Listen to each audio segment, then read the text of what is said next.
Welcome to Coffee and Candor. This is Chris. Ross. Brandy. Amber. And Amber's going to talk about the winged creature of Arkansas. Yeah, apparently or Ross's. I don't know who. Somebody's Ross going to. doesn't remember. Yeah. So. Okay, so I guess you woke are up then. in a world where that conversation never happened, so. He's in an alternate. Yeah, I was going to say, is that a Mandela effect? No. That's a memory lapse. That's just Alzheimer's. Apparently, over the years, there's been reports of seeing a pterodactyl in Arkansas, Oklahoma, Texas. Well, if you've ever had any It's actually been all over the Yeah. United States and different places. Well- different Well, times, if different you've ever places. had any of those turkey legs from the state fair, I'm pretty sure those are fucking pterodactyl No legs. shit. Those are pretty damn big. They are fucking enormous. There's this one. The roping, that's right. Yeah. Yeah. Oh, he remembers. The roping. You're like, oh! Okay. Now that you're halfway through the story, I remember. There's this one group of people who said they heard it instead of seeing it. They were camping near the Mulberry River. I have no idea where that is. That What's near the is mulberry bush? Up 40, about halfway The monkey to... runs around that. Probably about 2/3 of the way to Fort Smith. And, Okay. then you turn north and go up into the Ozark. Okay, and the lady that we watched the video, that was in Searcy County. So Searcy County's also... Up that way, yeah. Yeah, remember the one that saw it on the bridge? There's a huge wild area up there. I don't know. Yeah, there's a lot of hiding places. Well, they said they were sleeping in the back of an SUV and they woke up by what they described as the sound of a squealing pig. Then the sound came towards them, went right over the SUV. They discussed it and decided it must have been an owl carrying off a piglet. Because that happens all the time. Was it at And that night? probably does, actually. Yeah. Up there? Yeah, there's a lot of feral Feral pigs hogs out and there. stuff. Yeah. I agree in the possibility that was a large owl taking away a piglet, but there may be an issue with that interpretation. For those unaware of modern, every time I look at this word, I can't say it. Well, it's not pterodactyl, pterosaurus. The idea may appear to be the best explanation, but I dare say piglets are rarely carried off by owls in the middle of the night. Most pigs, wild or domesticated, are too big for any owl to handle. Not a piglet. Yeah, Yeah, those not a are baby. yeah because they can be really, really small. And in the middle of the night, they should have been in bed. And feral pigs don't get as big as like domesticated, hogs. Those are not the usual prey for such birds. A particular ropin, however, may have developed a method for catching pigs in the area. So they're saying they're calling it the pterodactyl thing or ropin. Yeah.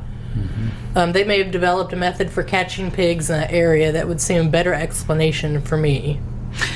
I thought it was interesting because when we watched that video and then I started, reading some about it and about that group around here that the guy did that awful video. He took himself a little too seriously. It was, he made the cardinal sin with me. He used words he didn't understand the meaning of. And it annoyed me, and I didn't give a shit about anything he had to say at that point because I had already decided he was a dumb fuck. It's hard for me to take anybody seriously when they use the wrong word, too. Yeah. Or when they type something with no punctuation. I'm just like, But what I was getting at is they say that one of the reasons that if they exist, that they haven't been, photographic proof and all that stuff, is they're nocturnal. Which is why I asked her if that was at night. Another one. Or they have cloaking technology. Could be. They say Bigfoot does. Well, Because he's an alien. Technology was the wrong word, but like chameleons, they can. Well, They can hide. There's so many creatures in our world that we know about that have excellent camouflage. There's a certain frog that can actually adjust its infrared signature. and the lady in the video, what she said she saw would in a wooded area really blend in because she said it was like a muddy grayish brown, not a lot of markings, leathery looking. I mean, Yeah, she acted like it didn't really have feathers or Yeah, anything. she said it featherless. didn't. She said it had none.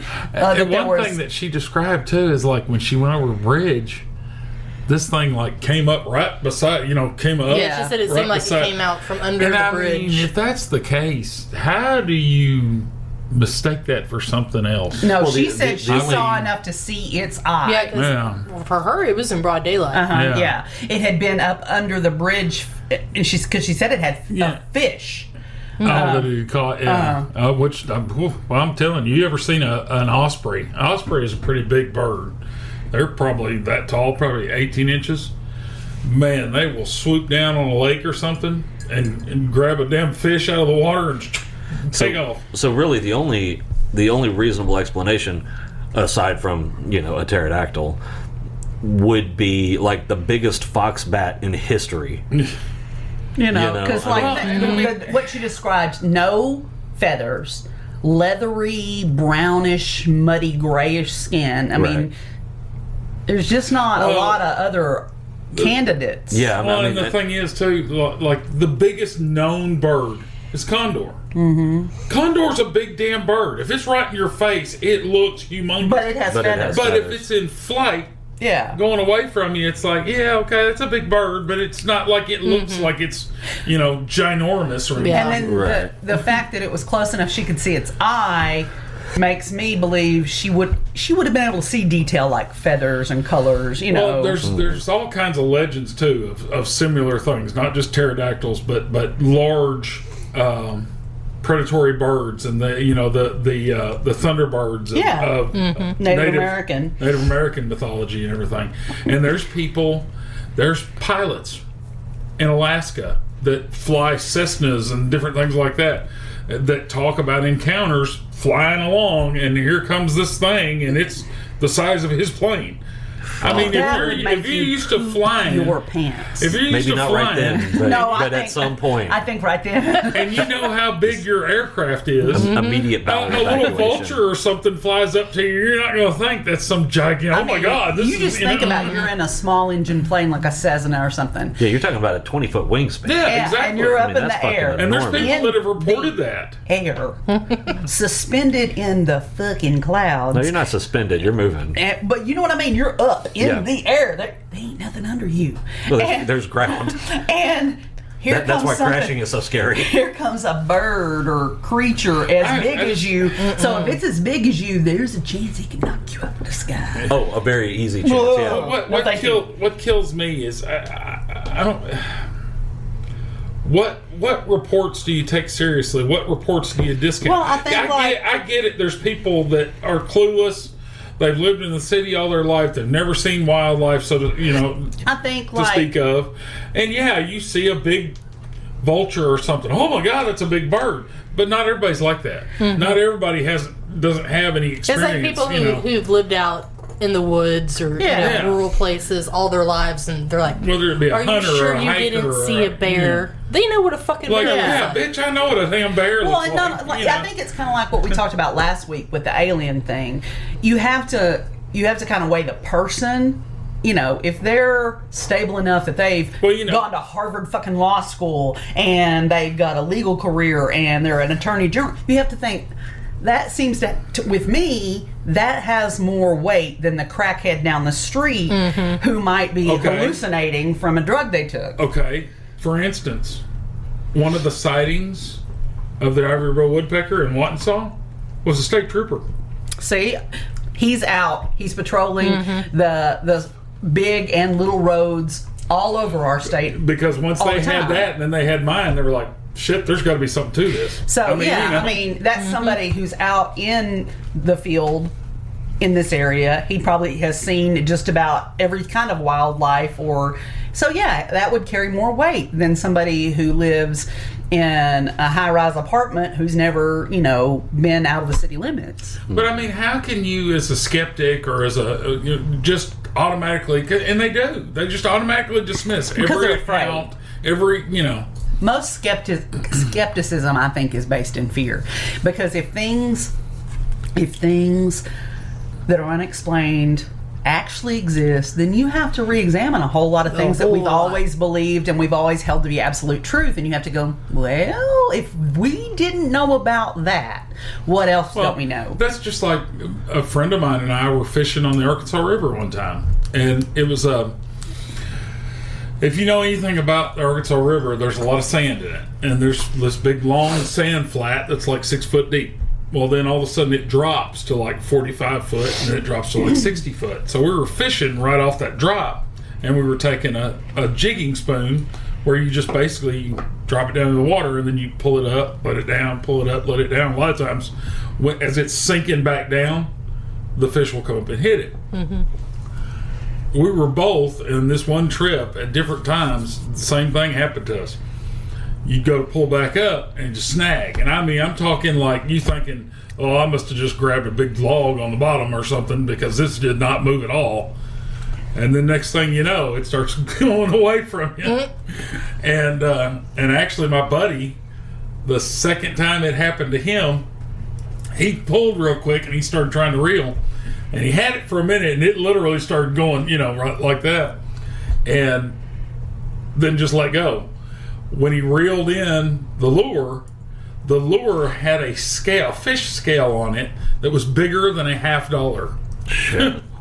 Good Lord. That's a hell of a scale. Yeah, I mean, probably a gar or something like that. But if that was a gar, that was a big fucking damn gar. Yeah, that's crazy.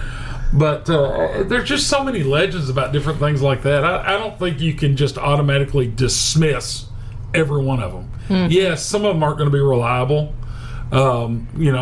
There's so many people that have reported like the Thunderbirds. Mm-hmm. And I'm talking all over the Southwest, southern states. I mean, all over the place. Mm-hmm. And then, like I said, it's been a legend for Native Americans for centuries.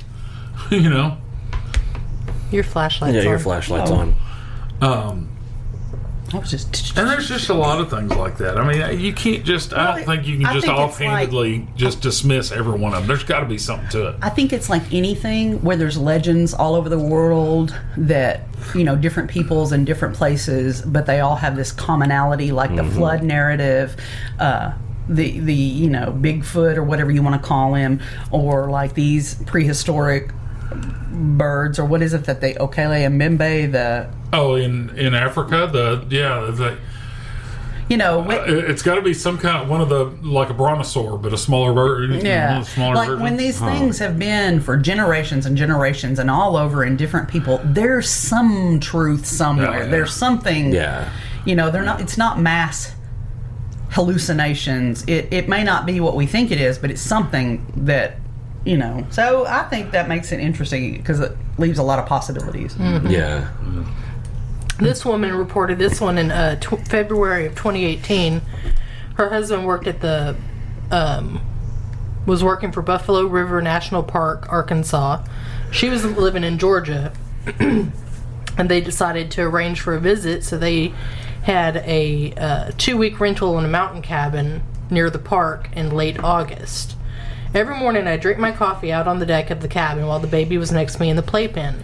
One morning I looked up. Silently flying was a pterodactyl right over us, lowering in circles without flapping. It was featherless, long-beaked, crested, and had a tail with something on the end of it. Still very high, and I screamed to ran inside. It was hard to judge its size, but I'm guessing 10 to 15 feet she in grabbed the wingspan. baby. I know. See, that's crazy. If you're literally sitting out somewhere relaxed and you see that's just like a turkey vultures. They are scavengers. Mm-hmm. If something dies in the woods, if something gets killed on the road or whatever, they will come down and they will eat on it. But literally, when they find it, you will see them just circling above it. I mean, if you're sitting below that and that thing's circling above you, if you've ever seen any kind of bird, you're not going to be like, oh, it didn't have any feathers, it didn't have any.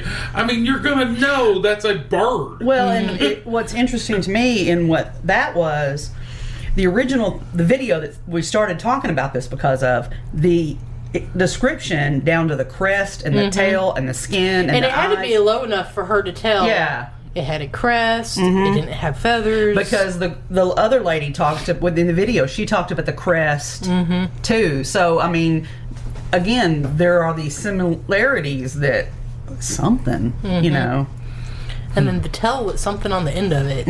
You don't see that. Yeah, well, actually, I've seen, like you mean in real birds? Yeah. Yeah. I thought, yeah. Because what I was thinking, it was like, I've seen like the reconstructions, and they say some of them did have that, like the birds. Yeah.